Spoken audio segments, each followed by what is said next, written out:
Ọhaneze Igbo mụrụ nze m ọzọ ekene ngwa mụrụ na-asị na ebe nọ na-ene na anyị ọ ya dịle gị na mma. Biko na o nwere ihe J-Park kwuru mgbe o kwuru okwu na ka Akwa si wee nweta second hotel ahụ, onwe hotel nke bụ ahụ ana ka o si wee akwa ya ana mago ka compound ya si wee bu ibu. Ndị mmadụ pụtara sị na anya bụ ihe abụghị ihe mere eme na J-Park na-akọ ya eli na-eme nka. Wee na-ajụzi wee na-asị na gee na ntị ka unu ka Akwa Okuko ji ọnụ ya wee kwetekwa nna wee kwesị na ụlọ ahụ ọ nọ na ya na mmadụ goli ya mgbe ọ nọ uncompleted building na mmadụ zụ ya anyị ya mana apụta mgbe ha sị na Akwa jikwa wee mee nke a na ome nke unu nọlụ mmadụ nso try ya na-pay attention to details. Details bụ the most important na bụ ị na-etinye anya na ya, you will not miss some gaps. You will not miss those gaps wee bụkwa na ekwukwa nke ka ọ dịkwa ka a na-eme. Akwa Okuko wepụta wee wele ọnụ ya wee mepee ọnụ wee sị ka o kene ya bụ nwoke.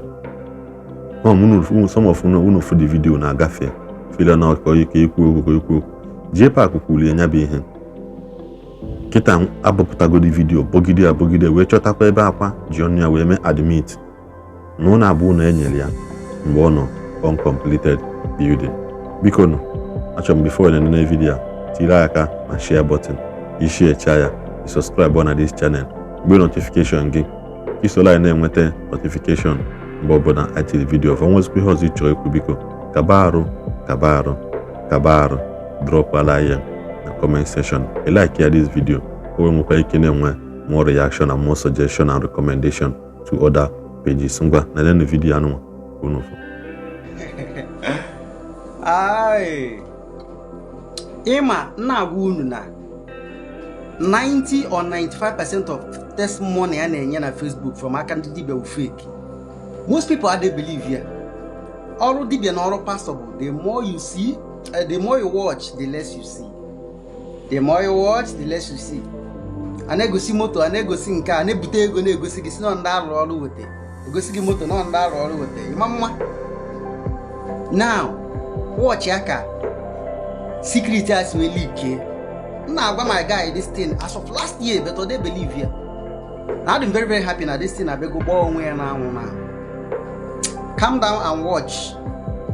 Ikuko afiko okoko.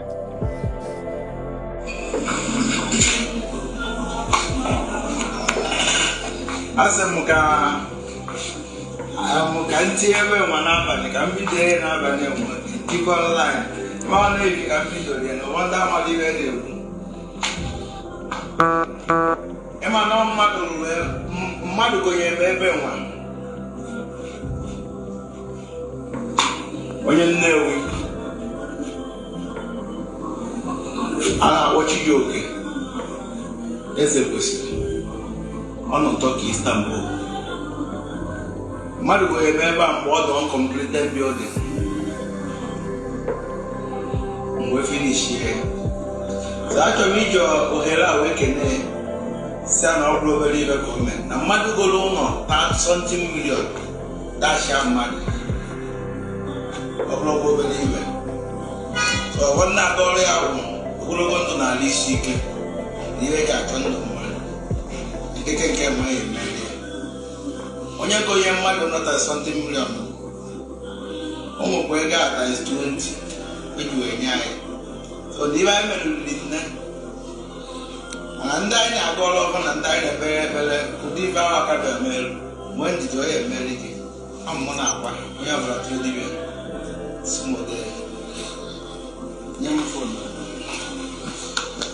ndị kwebe ụlọ nke ọzọ nọ na-akụ ọnụ ụlọ nke ọzọ ọrụ second building ahụ ọrụ ọbụghị ụlọ ahụ abụghị ụlọ Aba.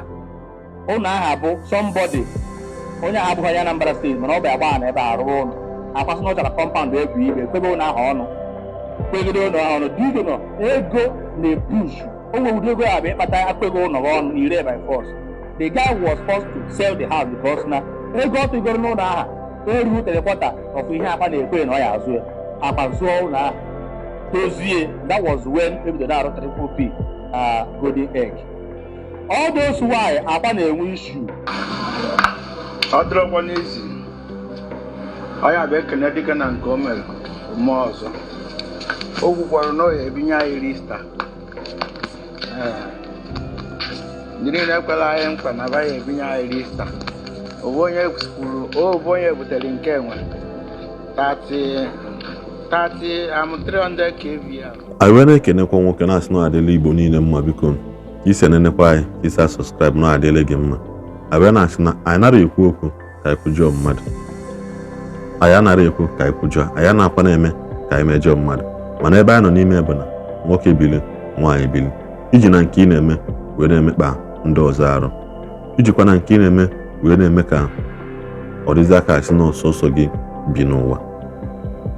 Gị na mmadụ na-emekọ ya kaba ahụ kwụba aka gị ọtọ, kaba arụ na-agwa ndị gị na ha na-anụ eziokwu, maka ọ na-akwa na-afịa arụ obido fịaba arụ. Dododo ụmụnne m asị na ị na-enecha vidiyo afọ na vidiyo ahụ adịghị mma ishi ya, biko ishiela ya. Nenekwa afọ na ọ dịkwa gị mma imekwa ihe ọzọ, ilaiki ya. Ọ dịkwa chanel adịkwa gị mma ihe na-afọ na chanel a na-amasị gị, ejikwa m na-asị gị biko nyela ya aka na subscribe kwa na this channel, enyela ya aka na-agba notification gị ka ị na-enweta notification mgbe ọbụla anyị tiri vidiyo fụ. Asị m na Igbo niile na-ege m ntị na adịla onye ọbụla na mma. Ekenekwa m Igbo niile kene ihe na-ejele Igbo ozi si m ka anyị nwere mgbe ọzọ.